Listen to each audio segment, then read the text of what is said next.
Hello everybody, how y'all doing today? Today I'm going to show you a special tool that I've been using for the past couple of years to help me save on shipping big items. It's called a resizing tool. Everybody keep telling me all the time, do not ship big items. They cost expensive, they're too much money. It's trouble, this and that, that and that, this and that. Yes. You're going to use a lot of popcorn, use a lot of bubble wrap. But with this tool right here, it's going to eliminate everything. Help you save your costs, put more profit in your pocket, which is something that will make you happy. And plus, who want to deal with popcorn? I mean, if you're not eating it, I don't really want popcorn in my box, so it'd be all on my floor. So otherwise, sit back and let me show you how to work this thing and where to get it from. And here we go. Okay, so let's step right in. First thing you do when you're holding your resizing tool, you want to make sure you unloose the knob. It's kind of like a ruler. You want to put it against the box with the item that you are shipping in there. The bottom piece of it is very sharp. I have cut my finger on it. Make sure you keep out of reach of kids because it will cut you open. So what you want to do, you want to measure it to the area to where it's at the very top of the item. Then you want to tighten up as tight as you can. Squeeze it on. And what I do to start cutting the part, I always slide all the way to the corner. As you hold on the corner, make sure you hold the other side of the box and just slide. As you're sliding, you can see that line. There's a little line that goes through. It's not cutting all the way through, but it's cutting an edge on it, which would help me be able to fold the box and make it very neat.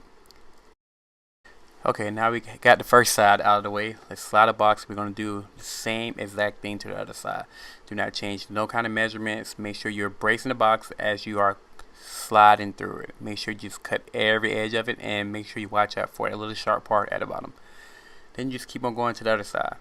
Same exact thing. Don't change no measurements because you want to keep everything at the right size. And do remember, it don't have to be the perfect cut line. As you can see on this part right here, I did kind of lean up a little bit. It's okay. It doesn't have to be perfect. It will still work. Okay, and now we on the last part of the box. Something like this usually should take, because I've been doing it for a while, usually should take about extra 30, 40 seconds to do. But I'm going to take my time to try to explain it better and show you a little more how to do it the right way. And now we have the whole box cut. You want to make sure you see a line through the whole entire box. You want to make sure everything's cut, even if it's a little off track like how mine is. So once you have it all cut, and you can see dots, little cut lines all the way through, you're going to get a razor and you're going to go up each corner. As you can see right there in that corner right there, that's where we're going to attempt our first cut. Now make sure while you're cutting, you hold the box steady and keep it as straight as possible. It doesn't have to be perfect, but it has to be as straight. So when you do lay the box down, it will be uniform style. It won't be as crooked, sideways, or anything like that. As you can tell, I went all the way up to the top, to the very top, to where it separates at. And after you do that first corner, you do the same thing on the other corner. And oh man, that crooked line right there is really bothering me, but like I said, it doesn't have to be perfect. So next up, we're going to just go to the other side, and we're going to do the same thing. Always remember, when you get the razor, make sure you match it up with the dotted lines as close as possible. So when you're cutting it, that's where the box is actually going to do a little fold in at. As you can tell right there, I'm going to match it up. Stay with the line, put it up in there, and pull it on up. That's where it will come out perfect. And there we go. Okay, now we got all sides cut.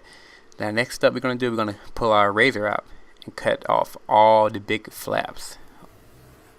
As you can tell, I cut that side off. It doesn't have to be perfect, I know.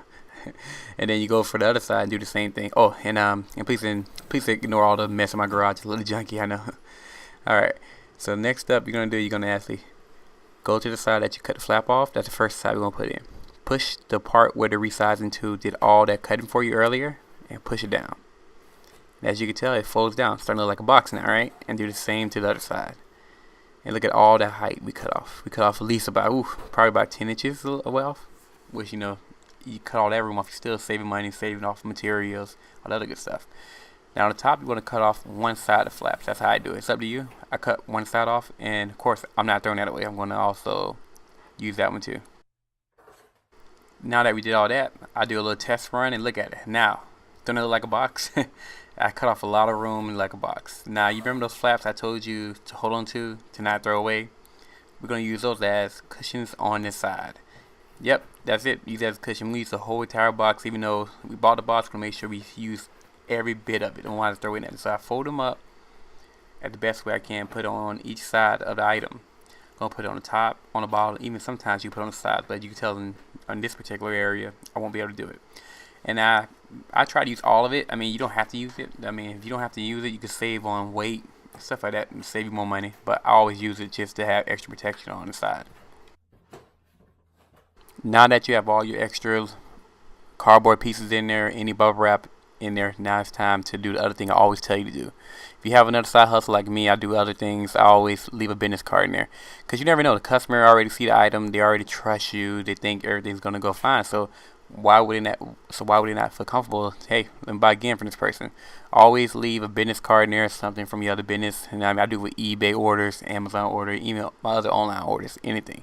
Always take advantage of to have free advertisement from people who's ready to buy, and because they bought from me before, they should be happy. Now look at my box. How does that look? That looks pretty good to me, like a pretty damn box to me. So what you do? Put the flaps back down. So now you have everything together. You want to make sure all the flaps are down, all four sides are down. Put the other flap over and make sure everything is in contact, everything's straight, everything's strong, no bend, no cracks. And you want to start taping. As you can tell, I am using eBay tape. This is something you use because it's free. I mean, we get it a couple times out of the year. Make sure you take advantage of that. If you got an eBay store, make sure you take advantage of it. I'm going to make a video of how to get your free tape sooner or later. Just stick around and I'll show you that. And what I do for the first tape, I go around the whole entire box. That's the first one I do.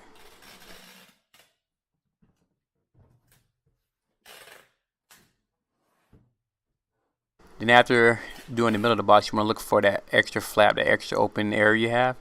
Make sure you tape that down and go over. Always overlap it just to be safe. I'll go over once, then I'll go over again just to be safe, because I do not want that box to open at all. As you can tell, it holds it down pretty good from there. And then I always do a safety measure. I go the other way with it. And like I said again, always use eBay tape because it's free. So there you go again. You saving with the tool you're using, and you saving with eBay tape, which will increase your profits and will save you more money in the long run.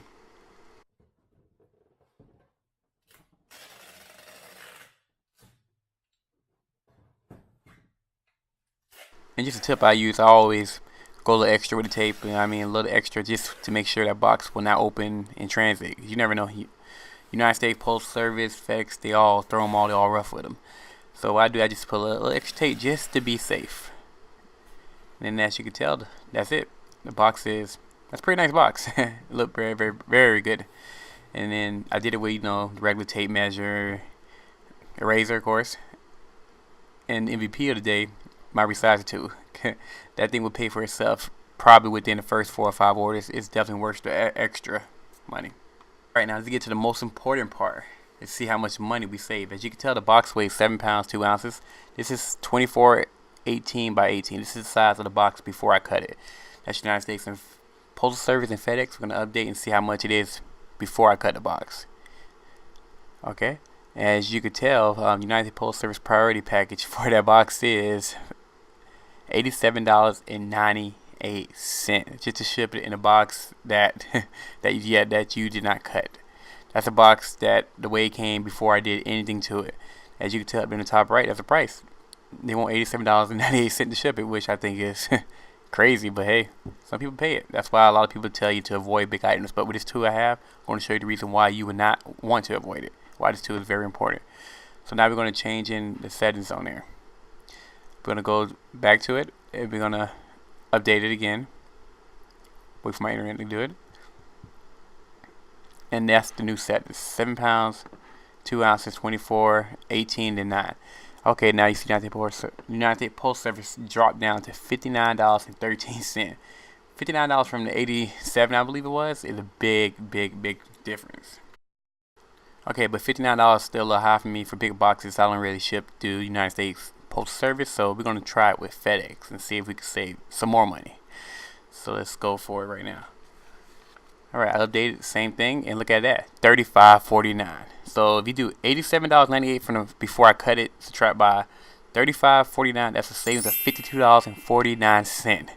That's $52.49 back into your pocket, which will give you more profit. I mean, for this item, I made a lot of money, but if I did not use this recycling tool, I would have not made nothing. I've been paying somebody to take this. But otherwise, if you like my video, please like and subscribe, and otherwise, keep on saving money and have a nice day. If you're looking for that nicest gift that's very cheap, or just trying to show off your phone, you came to the right place here at Treasure a Little Bit of Everything. All you gotta do is just send us an image. We open 24 hours, send you the image for free shipping, and there you go. You have a case in a day or two, right in the mail. If you'd like to see more of our work, please go to our Instagram at Treasure a Little Bit of Everything, and we will have the link in the description. Otherwise, that, have a nice day.